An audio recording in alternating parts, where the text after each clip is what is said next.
July 27th, 1900, Volume 3, Visions of Attacks Against the Church and of Persecutions in China. I was all worried about my miserable state, especially that it might no longer be will of God, and I considered my scarce suffering and his continuous privation a sure sign of this. Now, while I was wearing out my little brain over this, and I struggled to snap out of it, my always good Jesus made himself seen like a flash, saying to me, "My daughter, what do you want me to do? Tell me, I will do what you want." At such an unexpected proposal, I did not know what to say. I felt such confusion over the fact that blessed Jesus would have to do what I wanted, while it is I who must do what he wants, that I remained mute. So seeing that I was not saying anything, he escaped like a flash, and I, running after that light, found myself outside of myself. But I did not find him, so I wandered around the earth, the heavens, the stars, calling him now with my voice, now with my singing, thinking to myself that on hearing my voice and my singing, blessed Jesus would be wounded, and I would find him with certainty. Now, while wandering around, I saw the cruel torment that continues in the war of China. Churches knocked down, images of our Lord thrown to the ground, and this is nothing yet. That which frightened me the most was to see that if now this is done by barbarians, by secular, later it will be done by false religious, who, removing their masks and letting themselves be known for who they are, uniting with the open enemies of the Church, will launch such an attack as to be incredible to the human mind. Oh, how many more cruel torments! It seems that they have sworn among themselves to end it with the Church. But the Lord will take revenge over them by destroying them, so blood on one side and blood on the other. Then I found myself inside a garden, which seemed to be the church, and inside of it there was a crowd of people in the appearance of dragons, of vipers, and of other raging beasts, which devastated that garden, and then went outside, forming the ruin of the peoples. Now, while I was seeing this, I found my beloved Lord in my arms, and I said, "Finally, you have let yourself be found. Are you really, my dear Jesus?" And he, "Yes, yes, I am your Jesus." And I wanted to tell him to spare so many people, but he, not paying attention to me in all this, all afflicted, added, "My daughter, I am quite tired. Let us go into your bed to rest if you want me to remain with you." And I, fearing that he might leave, kept silent, allowing him to fall asleep. Then after a little while he re-entered into my interior, leaving me reassured, yes, but highly afflicted. July 27th, 1901, Volume 4, Doubts of the Confessor, The Answer of Jesus. Since the confessor had raised some doubts, as blessed Jesus came, I saw the confessor with him, and he was saying to him, "My operating is always leaning on the truth, and even though many times it appears obscure, under enigmas, however, one cannot help saying that it is the truth. And even though the creature does not understand my operating with clarity, this does not destroy the truth. On the contrary, it makes one comprehend much better that it is a divine way of operating. In fact, since the creature is finite, she cannot embrace and comprehend the infinite. At the most, she can comprehend and embrace a few glimmers, as, for example, the many things said by me in Scripture, and my way of operating in the saints. Has this perhaps been understood with all clarity? Oh, how many things are left obscured and amidst enigma! And yet how many minds of the erudite and learned have tired themselves in interpreting them? And what have they yet understood? One can say absolutely nothing compared to what is left to be known. But does this perhaps prejudice the truth? Not at all. On the contrary, it makes it shine more. Therefore your eye must be kept on whether there is true virtue, and whether in everything it can be felt that the truth is present, though sometimes obscured. As for the rest, one must remain tranquil and in holy peace. Having said this, he disappeared, and I returned inside myself. July 27, 1904, Volume 6.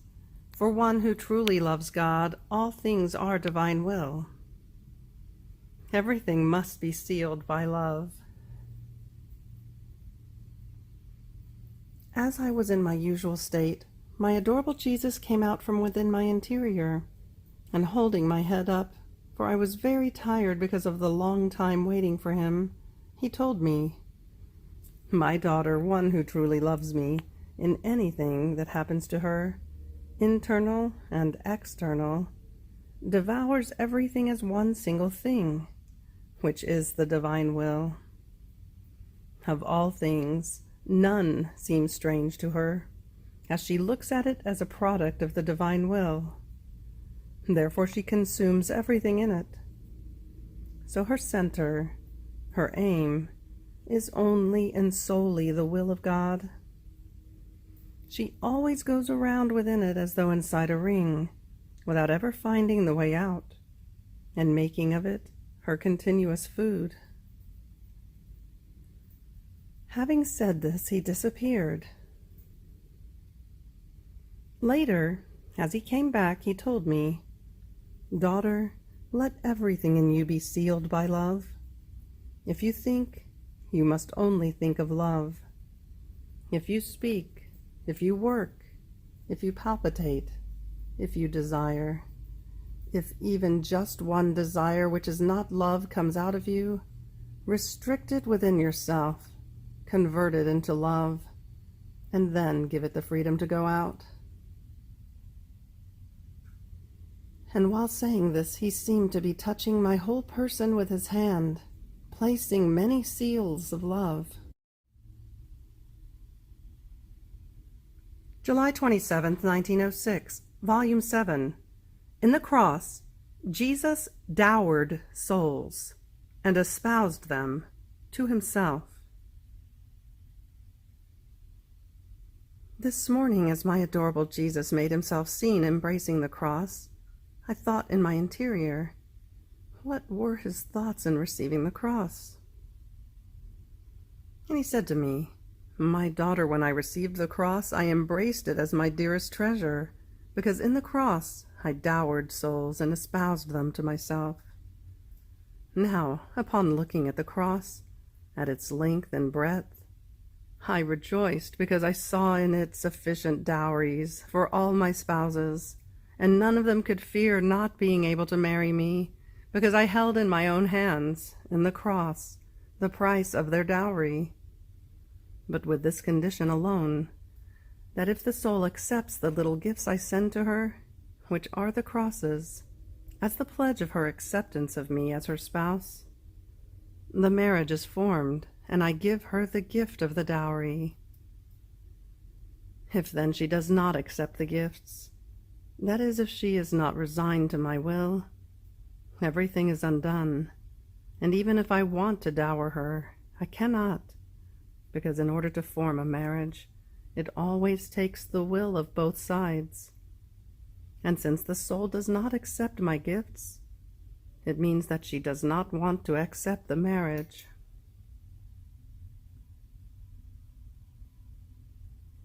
July 27th, 1909, Volume 9. The soul is the toy of Jesus on earth. As I was in my usual state, I thought to myself, what am I here for? I am no longer good for anything. He does not come, and I have remained like a useless object, because without him I am worth nothing.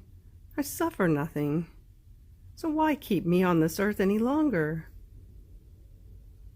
And he, just flashing by, told me, "My daughter, I keep you for fun, and toys are not always kept in one's hands.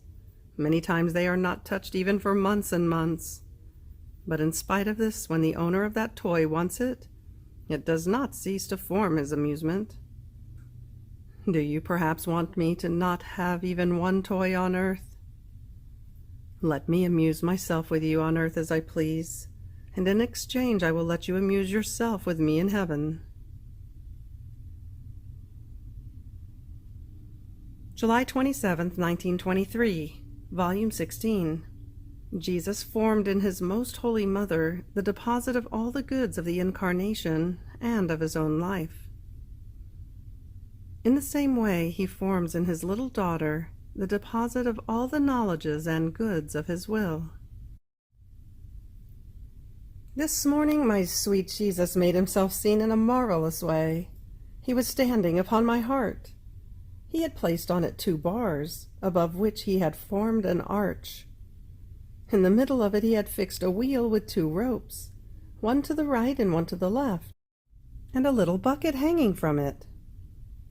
And Jesus all hurriedly made the little bucket descend into my heart. Then he pulled it up full of water and poured it upon the world. He pulled and poured in such a way as to flood the earth. It was delightful to see Jesus worked up, dripping sweat for the effort he made in pulling up so much water. And I thought to myself, how is it that so much water comes from my heart, even though it is so small? And when did he put it there? And blessed Jesus made me understand that all that equipment was nothing other than his will, which had worked upon me with so much goodness.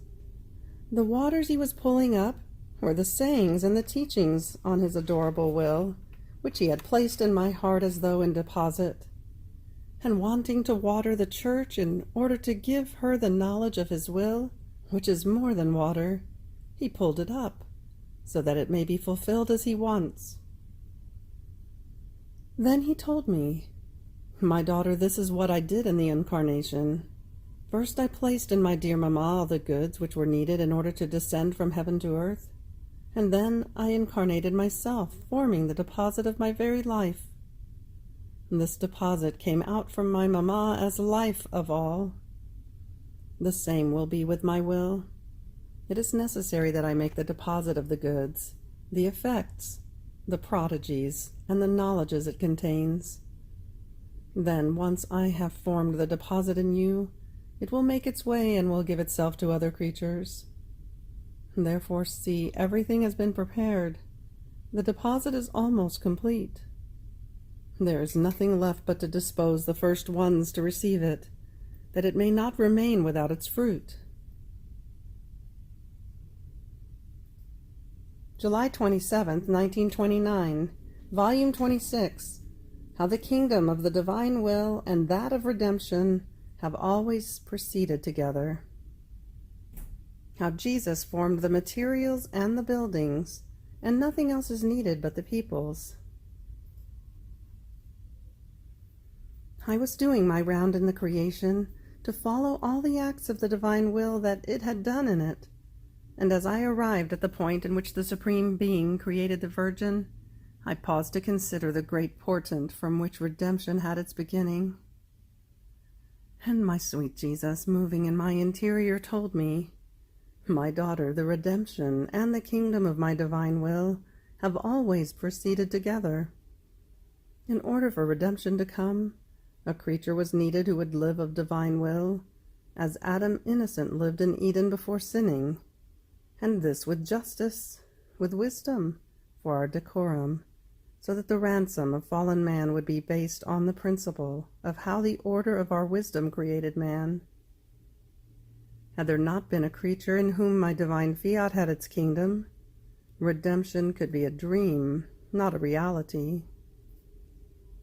In fact, had there not been its total dominion in the Virgin, the divine will and the human would have remained as though scowling at each other, and at a distance from humanity. Therefore, redemption would have been impossible. But on the contrary, the Virgin Queen bent her will under the divine will, and she let it reign freely. Because of this, two wills fused. They reconciled. The human volition underwent the continuous act of the divine volition, and it let it act without ever opposing itself. So its kingdom had its life, its vigor, and its full dominion. See then how the redemption and the kingdom of my Fiat started together. Even more, I could say that the kingdom of my Fiat started before, to then continue together both one and the other. And just as, because a man and a woman withdrew from my divine will, began the kingdom of sin and of all the miseries of the human family, in the same way, because a woman let my Fiat reign, and by virtues of it was made queen of heaven and earth, united with the eternal Word made man, redemption began, not excluding even the kingdom of my divine will.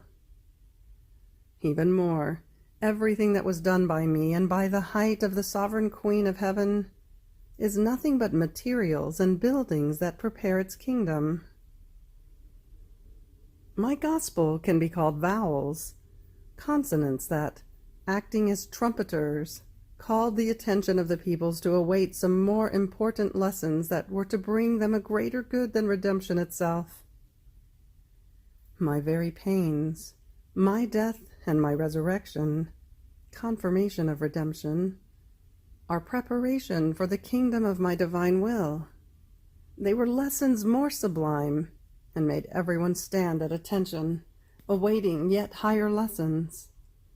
And this I have already done, after so many centuries. That are the manifestations I have made to you about my divine will, and what I have made known to you more, how it wants to come to reign in the midst of creatures, to give back to them the right of its kingdom that they had lost, to lavish upon them all the goods and all the happinesses it possesses. So, as you see, the materials are already prepared. The buildings exist. The knowledge is about my will that, more than sun, must illuminate its kingdom and have vaster buildings be raised from the material formed by me. So nothing else is needed but the peoples that must populate this kingdom of my Fiat. And the peoples will form and will enter as the knowledges about it are published. See then, two creatures that go down from the divine will and give the field of action to the human will form the ruin of the human generations. Two other creatures, the Queen of Heaven who lives in my divine Fiat by grace, and my humanity who lives in it by nature, form the salvation and the restoration, and give back the kingdom of my divine will. And just as it cannot be doubted that redemption has come, since one is connected with the other, with certainty will then the kingdom of my divine Fiat arise. It may be a matter of time at the most. On hearing this, I said, "My love, how can this kingdom of your will come? One can see no change. It seems that the world does not stop in its vertiginous race of evil." And Jesus continued, saying, "What do you know of what I must do, and of how I can overwhelm everything, so that the kingdom of my divine will may have its life in the midst of creatures? If everything is decided, why do you doubt about it?"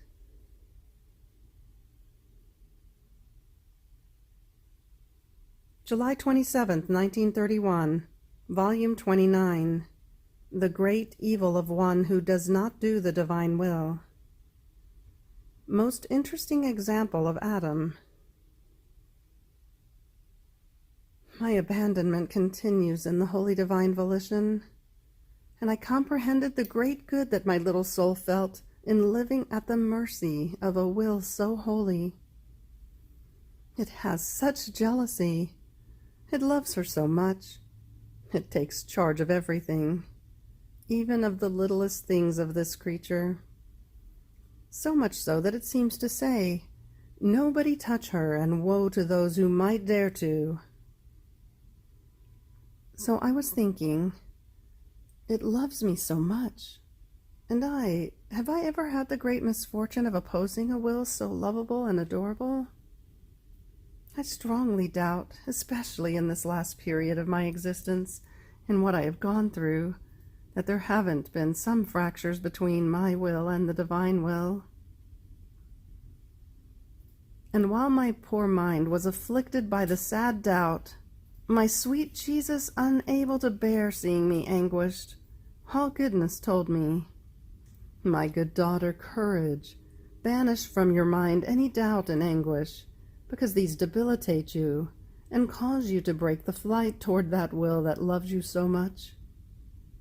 It is true that there have been reflections, fears, lacks of full abandonment, in such a way that you felt the weight of your will, as if it wanted to come out into the field to do its course, and it rendered you like a fussy little girl who fears everything, is afraid of everything, and so much that very often she cries.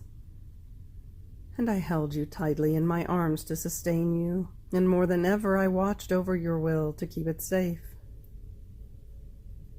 Therefore, daughter, true fractures between my divine will and yours there have not been. And if, may this never be, it had been so, heaven forbid, my daughter, you would have fallen into the same misfortune of Adam. By how many preparations was his existence not preceded? Our love gave itself no respite to put out the most, heavens and sun, flourishing garden, and many other things. All preparatory acts has the outpouring of our works for love of this man. And in creating him, our divine life poured out into him, making itself permanent life of him, in such a way that he felt us inside as perennial life, and he felt us outside in our works, created for love of him. Our love was so great that it made itself revealer of our divine being in the interior of man, because it had established our permanent life in him, and revealer on the outside, in such a way that each created thing was a revelation of our love that it made to him. More so since, in creation, both our life and all created things were given to man in a permanent way, not at intervals. A good that is today, yes, and tomorrow, no, is a broken love. And the nature of our love does not adapt itself to an interrupted love. Our love is eternal and never says enough. So as Adam broke off with our divine will, he gambled away all creation and also our life in him. The offense of withdrawing from our divine will is so great that we put aside all our preparations, the great good that we have put out, and we withdraw from man, and with us the whole creation remains offended. So as Adam formed the fracture with our will, the heavens, the stars, the sun were offended. The air that he breathed, the sea, the earth that he trod, all felt offended, because my divine will is like heartbeat and circulation of blood of all created things. And therefore all felt the sorrow of the fracture with the human will, feeling themselves being touched in the heartbeat from which they received life and preservation. Now, if, may this never be, there had been a fracture of will between yours and mine, I would have put aside my many preparations made in your soul, my many graces that were poured, and I would have withdrawn, placing myself aside. If you continue to feel me, it is a sign that my will is there firm in you, and yours is at its place. If you knew what it means not to do my divine will, the creature dares to prevent and to make die that motion that never ceases, and to give death to the holy acts that my divine will has established to perform in the creature. It wants to give divine life, and while it is about to give it, if the human will does not receive it and is opposed, it makes itself knife to kill and suffocate this divine life in its soul. Not doing my will seems to be nothing, while it is all the evil of the creature. It is the greatest offense to our Supreme Majesty. Therefore, be attentive, and let your abandonment in it be continuous. End of July 27th. Fiat.